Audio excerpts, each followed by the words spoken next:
So welcome to my YouTube channel. That's what we call the good life. Today I'm going to be talking about all the jobs that you can be doing in September, and honestly I literally can't believe how the months have flown by. And if your allotment plot is anything like mine, it's an absolute hive of activity, and one of my biggest problems is harvesting all the things I need to harvest. Now I'm going to run through some of the jobs I'm going to be doing, and I'm going to be showing you how things are coming on my plot. Now I'd absolutely love to hear how your plot's coming on as well. I love hearing how everyone else's plots are flourishing, and if you need any help with anything, please do put it in the comments, and I'd love to know what wins you've had this year as well. So to get started, now one of the biggest things at the moment is definitely keeping up with the harvesting. Some things need to be harvested regularly, otherwise you won't get more crops. So one of the things is the aubergines. I've got some absolutely amazing aubergines here. The more I pick, the more I'll get.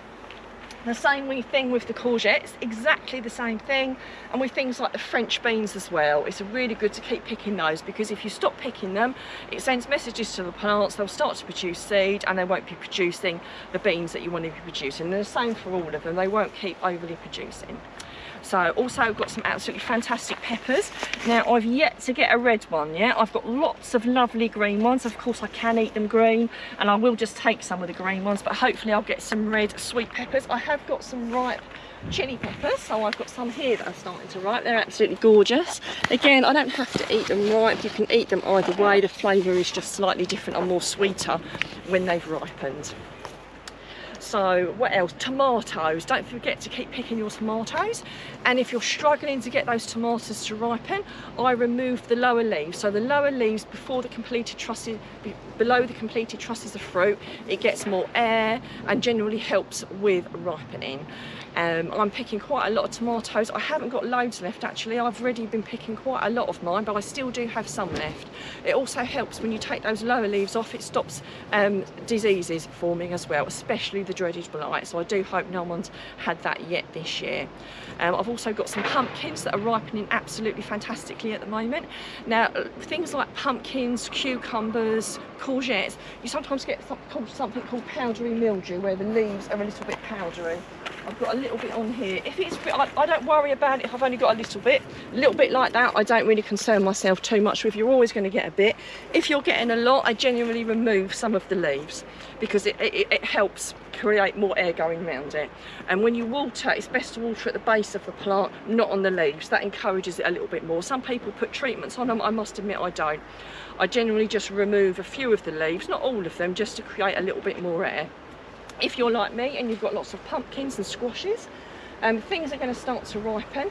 Generally the leaves naturally drop down, but if they're not naturally dropping down, you can just remove some of the leaves around the squash or the pumpkin. Again, it gets a little bit more air around them, gets a little bit more light on them, and they're going to speed up ripening. And now I'm hoping that this month I might be able to harvest a few of my pumpkins and squashes, but generally I leave them on until closer to Halloween, because the longer they're on the plant, the more they ripen and the more they sweeten. So they're very opposite to courgettes. Courgettes, you pick them when they're at the size that you desire, whether you want little ones or big ones, although it's better to pick them when they're smaller, because obviously you get more forming. But squashes and pumpkins, they do need to ripen because the flavour does improve. Now I prefer to ripen mine on the plant, and I'll leave them on there for as long as I can until the stalks start to die off, or I think there's a risk of frost.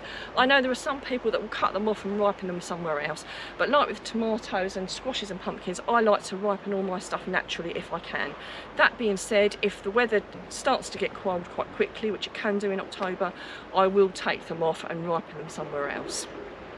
Now watering, I do keep a check on watering. Most of my stuff's okay, but some of my indoor stuff and a couple of bits in pots I do need to water. But I've got to say most of my stuff is doing quite well now, and I don't need to water that much, but just keep an eye if you think that you do need to water a little bit. Another thing I can recommend, a lot of people ask me about a book that I use this. It's absolutely amazing. Even though I've been gardening since I was a toddler, it's really good to have a reference book, because we all doubt ourselves from time to time.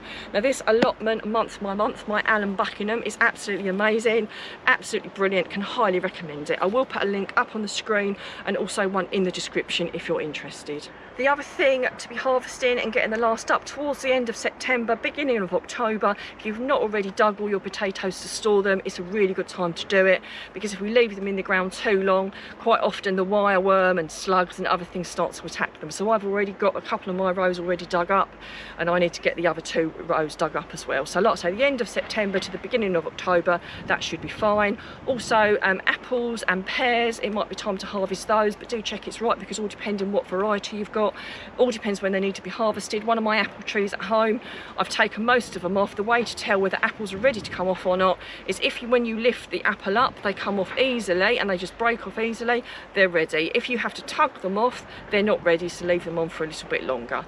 My pears are a later variety, so I know they need to stay on a little bit longer. The other thing is your berries, so your raspberries, your black currants, your gooseberries, you can start to prune those if you want to. That's a job you can be doing, but you do have loads of time with that. So things like pruning your berries, if you're really keen, you can do that now, but I probably won't get a chance to do them until a few more months' time. But that's a job you can be doing if you want to. The other thing I keep getting asked is, can I uncover my brassicas now? No, you can't. The birds will still have them.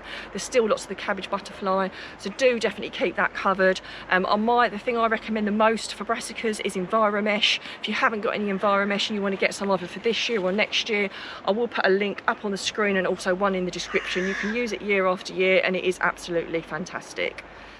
Some plants might need support, so maybe some of your brassicas, if you've got Brussels, if you've got tall kale, you might need to be putting a few canes in there as well.